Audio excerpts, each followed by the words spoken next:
Chapter 32 kwi-tax code ithi isigebenga sikhuluma kakhulu senza u-action sivala umlomo. Samyeka ku-stepfather wethu wakhuluma ke nyenyenyenyenyenye wakhuluma athi ngifuna imali yami yonke leni ithathile ngifuna niyibeke la. Sayithulela nje sambheka nje sambuka amahlweni ngoba ke uchapter 31 wona uthi the best defense ukuthi sitha nje usibuke emehlweni uyithulele isona esizoyibuza siyiphendula imibuzo ukuthi sicabanga ukuthi wena ucabanga ini. Family nazi izinto ezikhala kahle ithuthuka mfazi kuphathele lama products alandelayo iyoni steaming herbs aklina isibeletho, organic carrot seed oil for iskin nenwele ezinhle, organic African black soap esusa amabala amnyama iphinde ilwe neacne igcina umuhle umusha, ama products okukhulisa inwele ichebe hair growth products iphinde yakuphathela ke iyoni butt socks osawoti ke labo kwazi ukuthi uyigculise kubona bayatholakala ku Facebook na ku WhatsApp baya-deliver everywhere in South Africa.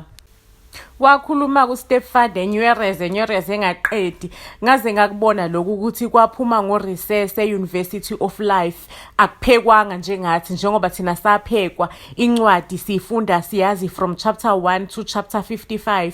Wakhuluma ke wathi la eqeda khona esekhathele ngoba siyithulele nje simbheke emehlweni sase siyamtshela sathi hamba uthatha imali yakho la uyibeke khona ngoba phela ke kuthiwa ungagadli qala S10 linda isitha sigadle kuqala ngoba besingazi ukuthi une backup lapha endlini or kwenzakalani, even though sazi ukuthi ikarati siyayishaya siyayithela but besingazi ukuthi situation lapha endlini ithini. Mhlawumbe bakhona abacashisile thina asazi basigade ngamakhona bafuna ukuthi nje siqale sinyakaze mase beyasithatha ngenhlamvu. Hayi waphuma vele waphuma ingqangazele esheshe ehambe ediniwe kwatili. It was time ke ukuthi nami mina nosisi wami sihlanganisa amakhanda simsure ukuthi na we are the NGCAMU sisters sama sisters aphekiwe njengoba nje incwadi igcina ku chapter 55 thina sizoyiqhubeza ke lencwadi sifikise le ku100 ngoba sibe nesikhathi esiningi sicabanga siba nama plans ukuthi singayivikela kanjani kule mpilo futhi singayikhulisa kanjani sidlondlobalise kanjani. Mina nosisi wami ubusi savumelana ukuthi sizolinda nje uStepfather njobe ehambile sizolinda sizwe ukuthi ithini next move yakhe. Mengabe kuukuthi ubuya nebackup and ibackup iningi ukudlula thina siyabona ukuthi ngakhona ukusi-attack singabona ukuthi ngakhona usi-attack sase sithi ke sizopractice uchapter 14.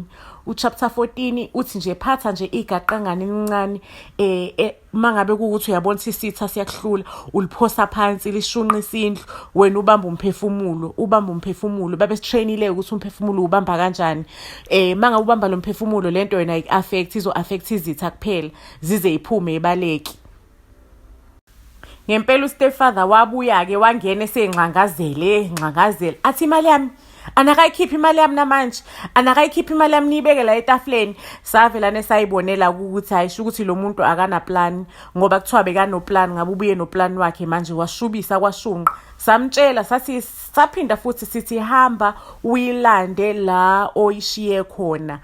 Hayi wasitshela akathi mina ke ikingpin ngayibulala kanjalo ke ngayibulala ingidelela ingibheke emehlweni njengoba ningibheke emehlweni nizobona nina kusasa ngenivuke niphila. Sambuza ukuthi kusizani ngoba imali yakho ipha wakayitholi noma ungasibulala okusalayo ngokuthole lutho uyoyithola futhi awusana team yakhe ifile yonke.